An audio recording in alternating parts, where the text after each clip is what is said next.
وظایف بانک اعتبارات و توسعه کشاورزی. برای پر کردن خلایی که از الغای نظام ارباب و رعیتی پدید آمده بود، به بانک اعتبارات و توسعه کشاورزی مأموریت تقبل و انجام طرح‌های مختلف مربوط به اجرای اصلاحات ارضی در کشور واگذار شد. در نهایت امر این بانک بیش از 200 شعبه در سرتاسر کشور تأسیس کرده بود و وام‌های ضروری را در اختیار تعاونی‌های روستایی، اتحادیه‌های کشاورزان و طبیعتاً خود زارعان قرار می‌داد. گروه‌های سیار وزارت کشاورزی و بانک منظماً به مناطق کشاورزی که دچار خشکسالی و یا آفت شده بود می‌رفتند و کمک‌های لازم را به کشاورزان و دامداران مأمور می‌داشتند. میان سالهای 1341 تا 1346 میزان وام پرداختی بانک به کشاورزان از 20 میلیارد ریال تجاوز کرد. به موازات این اقدامات، شرکت‌های تعاونی و تعاونی‌های کشاورزی با کمک و همیاری کشاورزان بنیان گرفت و توسعه یافت و چون تعداد کشاورزان فراوان شد، به منظور تأمین هماهنگی در فعالیت این شرکت‌ها ترتیب تمرکز آنان در اتحادیه‌های منطقه‌ای داده شد. در سال 1342 سازمان مرکزی تعاون روستایی با سرمایه معادل 1 میلیارد ریال به وجود آمد. وظایف این سازمان عبارت بود از آماده سازی و تربیت مدیران و متخصصان لازم برای اداره تعاونی‌های روستایی و کشاورزی و اتحادیه‌های تعاونی آموزش اعضای این شرکت‌ها، بازاریابی برای محصولات کشاورزی، تشویق و گسترش صنایع دستی روستایی، ایجاد ارتباط میان تعاونی‌های روستایی و کشاورزی و تعاونی‌های مصرف. هدف غایی و رسالت نهایی سازمان میبایست آن می بود که کشاورزان آزاد و مستقل را به آن حد از توانایی فنی و امکان مالی برساند که خود رأساً همه امور مربوط به خود را به دست گیرند و سهام سازمان را نیز مجموعاً خریداری و مدیریت آن را تقبل نمایند. بانک‌های اعتبارات کشاورزی و شرکت‌های تعاونی کشاورزی و روستایی، سازمان‌ها و تأسیسات متعارف کشاورزی نوین در همه جهان به شمار می‌رود.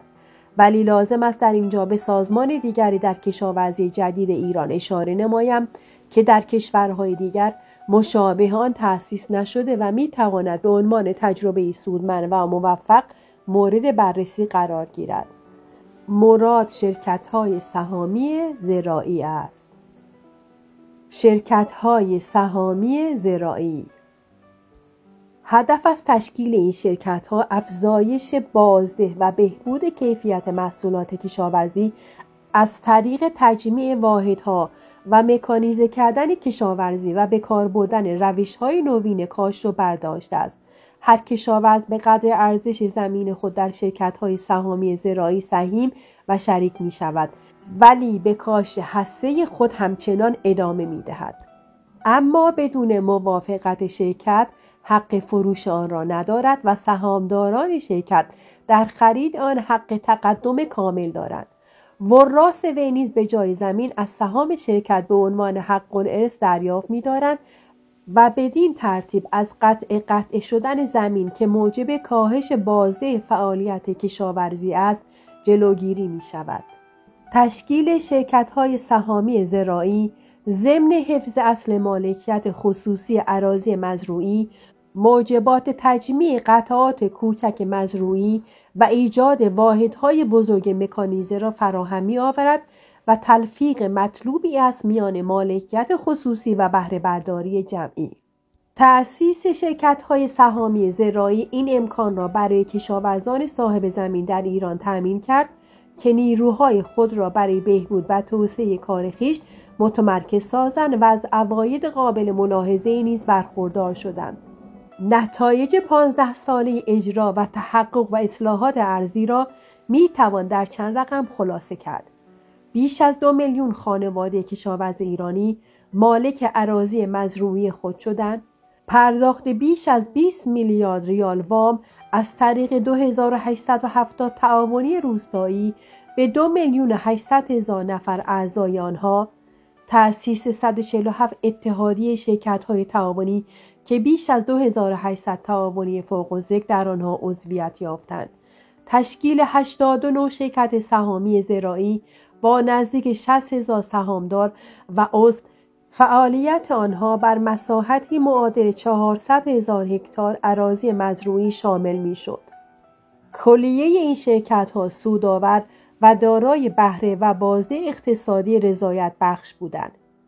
تشکیل 35 شرکت تعاونی کشاورزی تخصصی که در مساحتی معادل 88,000 هکتار به فعالیت زراعی اشتغال داشتند و حیطه کاشت و برداشت آنان بر 57,000 خانواده کشاورز شامل می‌شد.